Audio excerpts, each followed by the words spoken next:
दोस्तों आज की वीडियो में बात करेंगे अल्लाह ताला के बरगज़ीदा पैगंबर हज़रत यूसुफ़ अलैहिस्सलाम के बारे में।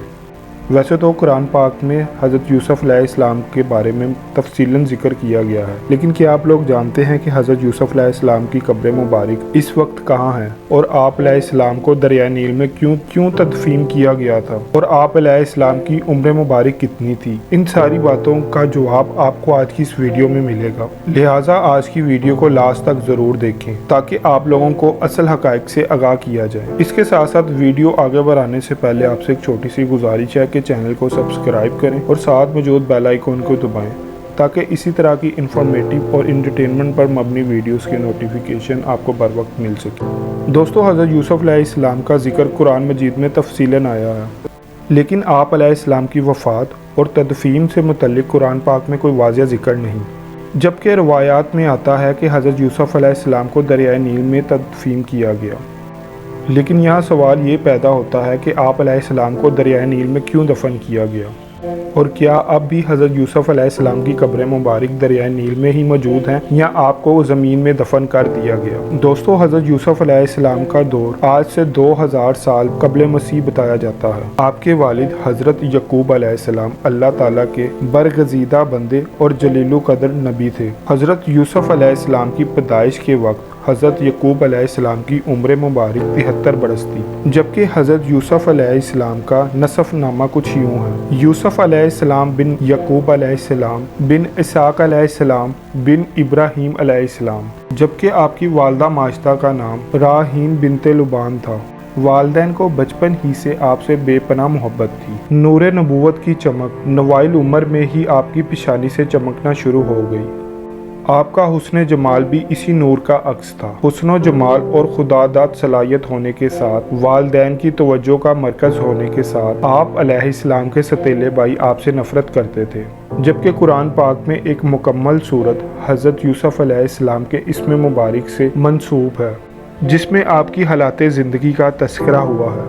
हज़रत यूसुफ़ अलैहिस्सलाम के किस्से को कुरान मजीद में अहसनुल किस्सस कहा गया है, जो किस्सा हज़रत यूसुफ़ अलैहिस्सलाम के एक ख्वाब से शुरू होता है। दोस्तों अगर बात की जाए आप अलैहिस्सलाम की वफ़ात की, आपकी वफ़ात के बाद आपके मुकाम तदफीन में इख्तलाफ पाया जाता है। आप अलैहिस्सलाम की वफ़ात के बाद हर मोहल्ले वाले रसूल बरकत के लिए अपने ही मोहल्ले में दफन करने को असरार करने लगे और आखिर इस बात पर इत्तफाक हो गया कि आप अलैहिस्सलाम को बीच दरियाए नील के दफन किया जाए ताकि दरिया का पानी आपकी कब्र मुबारक को छूता हुआ गुजरे और तमाम मिस्र वाले इस पानी की बरकत से फैज़याब होते रहे। चनाचा आप अलैहिस्सलाम को संगे मरमर के एक खूबसूरत संदूक में दरियाए नील के बीच में दफन किया गया। यहाँ तक कि 400 बरस के बाद हज़रत मूसा अलैहिस्सलाम ने आपके ताबूत को दरियाए नील से निकाला। आप अलैहिस्सलाम के अबाओ-अजदाद की कब्रों के पास मुल्क शाम में तदफीन कर दिया। वफ़ात के वक्त हज़रत यूसुफ़ अलैहिस्सलाम की उम्र मुबारक 120 बरस थी, जबकि आपके वालिद हज़रत यकूब अलैहिस्सलाम ने 741 बरस की उम्र पाई। आपके दादा हज़रत यकूब अलैहिस्सलाम की उम्र मुबारक 180 साल की हुई। इसी तरह आपके परदादा हज़रत इब्राहीम अलैहिस्सलाम की उम्र मुबारक 571 साल की हुई। दोस्तों इसके अलावा यहाँ आपसे एक हदीस भी शेयर करता जाऊँ कि नबी पाक सल्लल्लाहु अलैहि वसल्लम किसी अरबी के यहाँ मेहमान हुए, जिसने नबी पाक सल्लल्लाहु अलैहि वसल्लम की खूब खातिरतवाज़ी की। वापसी पर नबी पाक सल्लल्लाहु अलैहि वसल्लम ने इस अरबी को फरमाया कभी हमसे मदीने में भी मिलना। कुछ दिनों बाद वो अरबी आप सल्लल्लाहु अलैहि वसल्लम के पास मदीने में पहुँच गया। नबी पाक सल्लल्लाहु अलैहि वसल्लम ने इससे पूछा कि क्या तुम्हें कुछ चाहिए। उसने कहा हाँ, एक ऊँटनी दे और एक बकरी दे जो दूध देती हो। जिस पर नबी पाक सल्लल्लाहु अलैहि वसल्लम ने कहा कि अफसोस कि तूने बनी इसराइल की एक औरत की तरह सवाल नहीं किया। जिस पर सहाबा कराम ने नबी पाक सल्लल्लाहु अलैहि वसल्लम ने पूछा कि इस बुढ़िया का क्या वाक़िया है।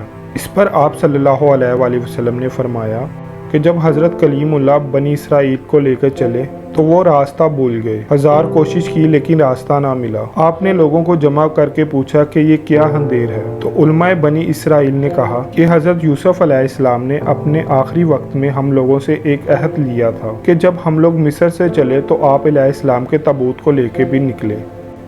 फिर हज़रत मूसा ने इन लोगों से पूछा कि तुम लोगों में से कौन सा वो ऐसा शख्स है जो हज़रत यूसुफ अलैहिस्सलाम की कब्र मुबारक के मुतल्लिक जानता है। सब ने इनकार कर दिया कि हम नहीं जानते, सिवाय एक बुढ़िया के कि वो हज़रत यूसुफ अलैहिस्सलाम की कब्र मुबारक के मुतल्लिक जानती है। जिस पर हज़रत मूसा अलैहिस्सलाम ने एक आदमी को इस औरत के पास भेजा और इससे कहा कि हमें हज़रत यूसुफ अलैहिस्सलाम की कब्र मुबारक के मुतल्लिक बता दे। जिस पर उस बुढ़िया ने कहा कि मैं ज़रूर दिखा दूंगी, लेकिन पहले मैं अपना हक ले लूं। जिस पर हज़रत मूसा अलैहिस्सलाम ने कहा कि तू क्या चाहती है। इस बुढ़िया ने कहा कि जन्नत में मुझे आपका साथ चाहिए। उसी वक्त हज़रत मूसा अलैहिस्सलाम पर वही आई कि इस औरत की बात मान लो। चनाचा हज़रत मूसा अलैहिस्सलाम ने ऐसा ही किया।